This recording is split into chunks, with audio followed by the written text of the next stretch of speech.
رباه عفوك إني للنور مدت يداي. ரமதானை இந்த கண்ணியத்தோடு நான் வரவேற்க விரும்புகிறேன் என்றால் என்ன வழி? அதற்கு ஒரே வழிதான் தௌபா. தௌபா விரும்பத்தக்க அமல் கிடையாது.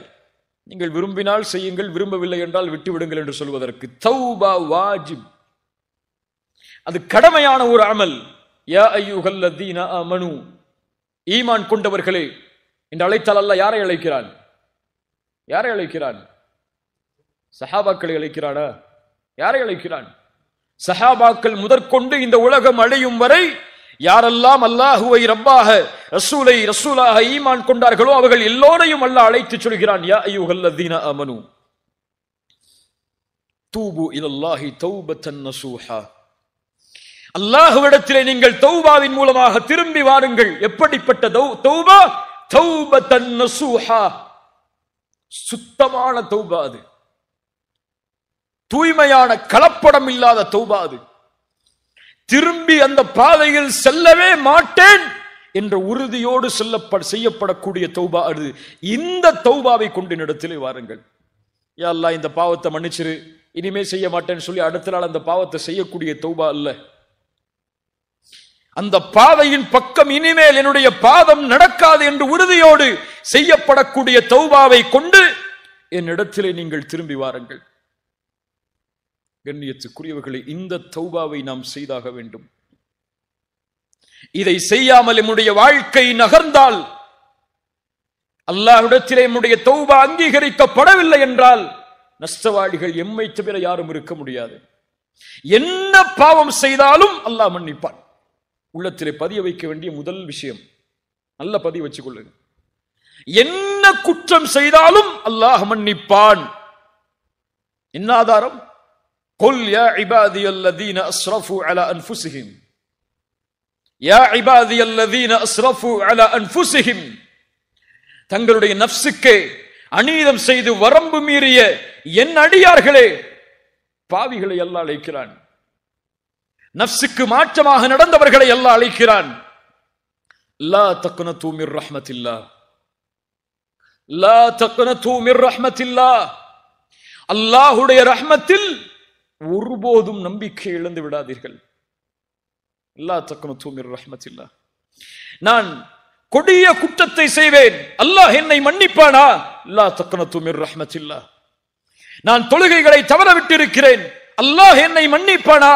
லா தக்னது மிர் ரஹ்மத்தில்லாஹ். நான் கொலை செய்தேன், விபச்சாரம் செய்தேன், இன்னும் அல்லாஹ்வால் தடுக்கப்பட்ட எல்லா காரியங்களையும் செய்தேன், எனக்கு இன்னும் வாழ்வதற்கு ஒரு நொடிதான் இந்த பூமியில் இருக்கிறது, என் பாவங்களை அல்லாஹ் மன்னிப்பானா? லா தக்னது மிர் ரஹ்மத்தில்லாஹ். அல்லாஹ்வுடைய அருளில் ஒருபோதும் நம்பிக்கை இழந்து விடாதீர்கள். இன்னல்லாஹ யக்ஃபிரு ذுனூப ஜமீஆ, உங்களுடைய எல்லா பாவங்களையும் அல்லாஹ் மன்னிப்பான். யார் மன்னிக்க முடியும் அவனை தவிர என் பாவங்களை? என் தந்தை மன்னிக்க முடியுமா? தாய் மன்னிக்க முடியுமா? என் மனைவி மன்னிக்க முடியுமா? பிள்ளைகள் மன்னிக்க முடியுமா? என் பாவங்களை யார் மன்னிக்க முடியும்? வல்லதீன இதா ஃபஅலு ஃபாஹிஷா அவ் ظلموا انفسهم ذكروا الله فاستغفروا لذنوبهم ومن يغفر الذنوب الا الله. இப்படி குர்ஆன் பேசுகிறது பாருங்கள்.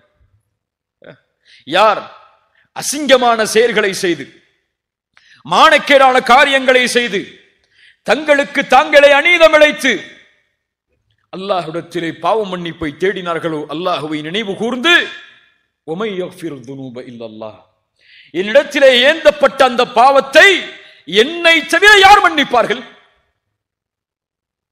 அல்லாஹ் பெருமையோடு கேட்கிறான். அவன் அந்த பெருமைக்கு உரித்தானவன். وَمَن يَغْفِرُ الذُّنُوبَ إِلَّا اللَّهُ, அல்லாஹ்விடத்திலே முறையிடுங்கள் இந்த வார்த்தையை கூறி, யா அல்லாஹ், என் பாவத்தை நீ மன்னித்தே ஆக வேண்டும், உன்னை தவிர எனக்கு வேறு வழி என்ன? நீதான் மன்னிக்க முடியும் இந்த பாவத்தை, உன் வாக்கு அது என்னை மன்னிப்பா என்பது. அல்லாஹ்வுடைய ரசூல் ஸல்லல்லாஹு அலைஹி வஸல்லம் அவர்கள் சொன்னார்கள், நிறைய பேருக்கு இந்த பழக்கமே இல்லை, அல்லாஹ் பாதுகாக்கணும். அவர்களுக்கெல்லாம் ரசூலுல்லாஹி ஸல்லல்லாஹு அலைஹி வஸல்லம் ஒரு பட்டம் சொன்னாங்க, அல் பகீல். கஞ்சர்கள் யார் என்றால், யாருக்கு முன்னால் என் பெயர் உச்சரிக்கப்படுகிறதோ, யார் அதற்கு ஸலவாத்தை கூறவில்லையோ அவர்கள்தான். அல்லாஹ் பாதுகாப்பானார். முஹம்மது ரசூலுல்லாஹ் உள்ளத்திலிருந்து அன்போடும் பாசத்தோடும் சொல்லுங்கள். ஏதோ நாவுகள் அசைக்கக்கூடிய வார்த்தை அல்ல அது.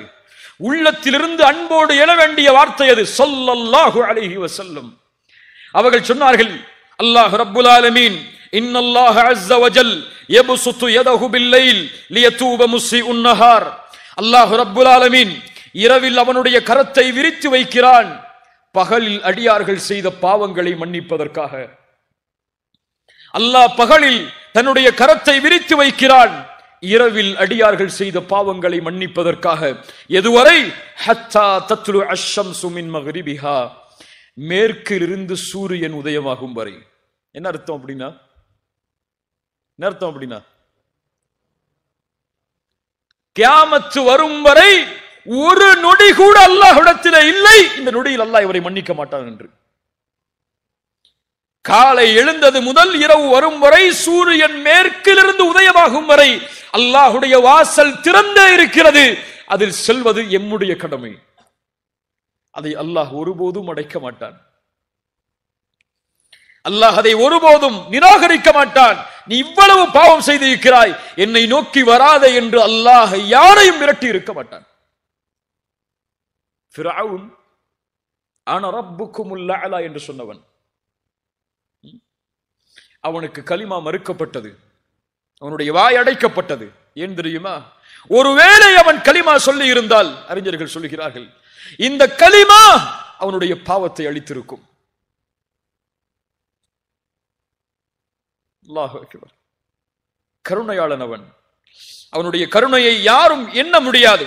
ரசூலுல்லாஹி ஸல்லல்லாஹு அலைஹி வஸல்லம் அவர்கள் சொன்னார்கள், அல்லாஹு லல்லாஹு அஷத்து ஃபர்ஹன் பிதௌபத்தி அப்தி. இந்த ஹதீஸை கொஞ்சம் கேளுங்கள். அல்லாஹ் அதிக மகிழ்ச்சி அடைகிறான். அல்லாஹ் அல்லாஹ் மகிழ்ச்சி அடைவது அல்லாஹ்வுடைய சிஃபத், அல்லாஹ்வுடைய குணம் அது. அல்லாஹ் லல்லாஹு அஷத்து ஃபர்ஹன், அதிகமான மகிழ்ச்சி அடைகிறான் ஒரு அடியான் அவனிடத்திலே திரும்பி வரும் பொழுது. ரசூலுல்லாஹ் உதாரணம் சொல்கிறார்கள். எப்படி தெரியுமா? ஒரு பாலைவனத்தில் ஒரு மனிதன் பயணம் செய்கிறான், தன்னுடைய வாகனத்தோடும் உணவோடும். பல ரிவாயத் சொல்கிறது, எல்லாவற்றையும் ஒன்றாக சேர்த்து சொல்கிறேன். வாகனத்தோடும் உணவோடும் தன்னுடைய பானத்தோடும் அந்த பாலைவனத்தில் பயணம் செய்கிறான். பாலைவனம் பற்றி நமக்கு தெரியும், அதனுடைய பயணம் எப்படி என்று. பயணம் செய்யும் பொழுது திடீரென்று களைப்பு வருகிறது. களைப்பில் ஒரு மரத்தின் நிழலில் ஓய்வெடுப்பதற்காக உறங்குகிறான். வாகனத்தையும் உணவையும் பானத்தையும் வைத்துவிட்டு விழித்து பார்க்கிறான். அவனுடைய வாகனமும் இல்லை, உணவும் இல்லை.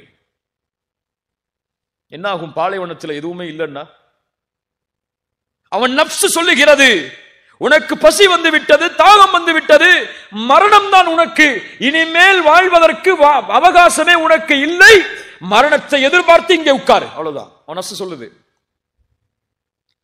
மரணத்தை எதிர்பார்த்தவனாக உட்காருகிறான், அப்படியே அசதியில் உறங்கி விடுகிறான். வாழ்வை தொலைத்து விட்டேன், இனிமேல் வாழ்க்கை இல்லை என்று அந்த உறங்கிய அந்த அடியான் மீண்டும் விழித்து பார்க்கிறான். அவனுக்கு முன்னால் தொலைத்த வாகனமும் தொலைத்த உணவும் அவனுக்கு முன்னால் இருக்கிறது. ரசூலுல்லாஹி ஸல்லல்லாஹு அலைஹி வஸல்லம் அவர்கள் சொன்னார்கள், அந்த நேரத்தில் அந்த அடியான் எழுந்தவுடன் மகிழ்ச்சியில் அல்லாஹ்வை பார்த்து சொன்னான், அல்லாஹும்ம அன்த அப்தி வ அன ரப்புக். இது குஃபுர். இப்படி சொல்வது என்ன? என்ன அர்த்தம்? யா அல்லாஹ், நீ என் அடிமை, நான் உன் ரப். இது என்ன? ஷிர்க், இது குஃபுர் அது. ஆனால் ரசூலுல்லாஹி ஸல்லல்லாஹு அலைஹி வஸல்லம் சொன்னார்கள், அக்தஅ மின் ஷித்தத்தில் ஃபரஹ். வேண்டுமென்று அவன் சொல்லவில்லை. எப்படி வேண்டுமென்று அவன் சொல்லவில்லை. அவன் தவறளித்து விட்டான் மிக்க மகிழ்ச்சியில். வாழ்வு கிடைத்திருக்கிறது மீண்டும் வாழ்வதற்கு என்ற ஒரு மகிழ்ச்சியில், மிக்க மகிழ்ச்சியில் வார்த்தையில் தவறளித்து விட்டான். எப்படி தொலைத்த உணவும் தொலைத்த வாகனமும் வாழ்வு இல்லை என்று மீண்டும் கிடைத்ததோ, இவன் அடையக்கூடிய மகிழ்ச்சியை விட தன்னை விட்டு சென்ற அடியான் மீண்டும் தன்னை நோக்கி வரும் பொழுது இவன் அடையக்கூடிய ஆனந்தத்தை விட அல்லாஹ் மகிழ்ச்சி அடைகிறான். அல்லாஹு அக்பர். அல்லாஹுடைய நேசம் உள்ளத்திலே இருந்தால் இந்த ஹதீஸ் எல்லாம் உள்ளத்திலே அப்படியே அன்போடு இறங்கும்.